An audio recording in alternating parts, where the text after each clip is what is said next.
Ricky Madden, Toastmaster. Fellow Toastmasters, I want to ask you all something. Who here has seen the movie Gladiator, the first one? Raise your hand. All right, we have some people here. It's a classic movie. I never saw the sequel. I refuse to see it. I don't even believe it's part of the Gladiator canon. I just can't get on board with the sequel, but I digress. Toastmaster Daniel, what was your favorite scene from that movie? Are you not entertained? Are you not entertained? Have I given this speech before? Have I given this speech before? Okay. I feel like I asked this question in a dream maybe. Are you not entertained? That is the iconic scene from that movie where Russell Crowe demands the crowd to cheer him on. Now let's take a step back, because for those who haven't seen the movie, Russell Crowe plays Maximus, a general who was decorated. He was loved by the emperor. His emperor had a jealous son. The emperor wanted to make Maximus the next emperor, not Commodus. Commodus, in a jealous fit of rage, killed his father, sent troops to kill Maximus's family. Maximus couldn't rescue them in time, ended up injured and captured by slave traders. Now, in this scene where he says, are you not entertained? He is fighting for his life as a slave. But he is an efficient killer. He's an efficient fighter. His slave master, Proximo, this is a great scene that occurs afterwards, has a conversation with him.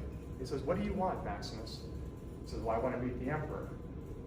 Well, Proximo explained, well, you have to go to Rome. You have to go to the Colosseum. You have to be in front of the huge crowd. You have to win the crowd. But he says, you're not good enough, Maximus. You're good, but you're not that good. Well, he says, I'm required to kill, so I kill.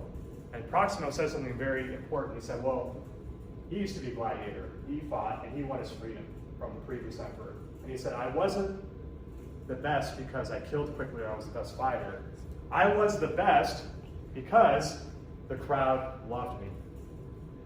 Now, when I think of that quote, I take it back to my own personal journey as a Toastmaster. When I first started, I thought Toastmasters was about being the best speaker, being the most polished speaker, vocal variety, hitting all the notes correctly, saying everything perfectly, having the witty one-liners, just having this whole amazing speech memorized and scripted. And for some time, that's what I was doing, and I wasn't doing a bad job. I wasn't doing a bad job with delivering those speeches because I rehearsed so much. 20, 30 minutes before the meeting, the day before, in front of the mirror, and I would literally go up and deliver my speeches, but there was a problem. I was sounding very rehearsed, scripted, and I also, most importantly, was not connecting with the audience. I think that is something that a lot of us struggle with as Toastmasters. We're so caught up in our own mind, in our own head of, what do I say? How do I make sure I memorize every single word and paragraph, and I hit on every single part of my speech, where it seems like you're not talking to the audience, you're more like talking to yourself. Now, once I realized this issue, I switched my paradigm. I'd given a few speeches. I decided, okay, this is going to be my focus. I'm going to come up without a plan. And I'm going to do that via the table topics, via the evaluations, via the roles, being Toastmaster of the day, taking on the general evaluator role. Because these roles, it's hard to prep for these. As an evaluator, you have no idea what the speaker is going to be telling the audience, and you will have to take their content and the way they deliver their content, synthesize it, and get up in 5 to 10 minutes and deliver a 3-minute impromptu speech. Same with table topics. You'll get a question, and you have to think quickly on your feet to come up with a response. But while you're doing that, something changes.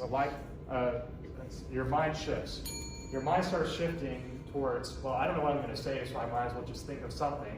But your mind shifts towards entertaining the audience, connecting with the audience. And in my own personal example, in my own personal journey,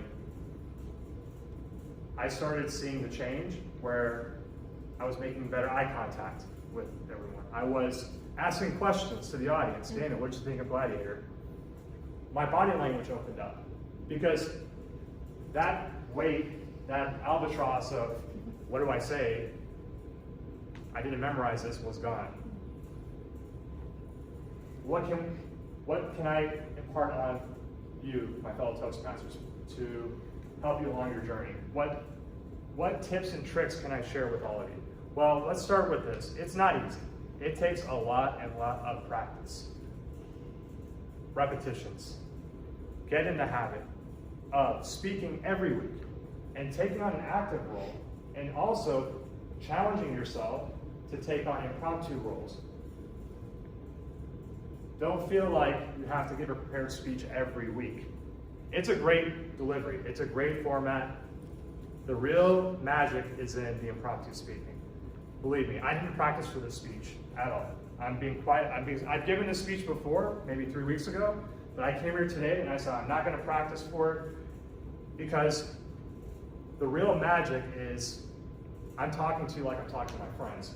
Do you all have friends where you go and you're preparing what you're going to say and what you're going to talk about? Oh, I'm going to memorize the sports stats, or I'm going to memorize what happened. No, it just comes naturally. I'm doing the same thing right now. There's a time and place for a prepared college speech. There's also a time and place for an engaging, fun, creative speech where you can be yourself, you can use your voice to make magic happen. Fellow Toastmasters, don't chase perfection, chase connection. Like Maximus, he won at the end of the day. He won against the evil emperor. Why? He won the crowd. You win the crowd, and you'll win in life, and then maybe you too one day will be able to yell, "Are you not entertained?" to your audience. Madam Topics. Madam Toastmaster.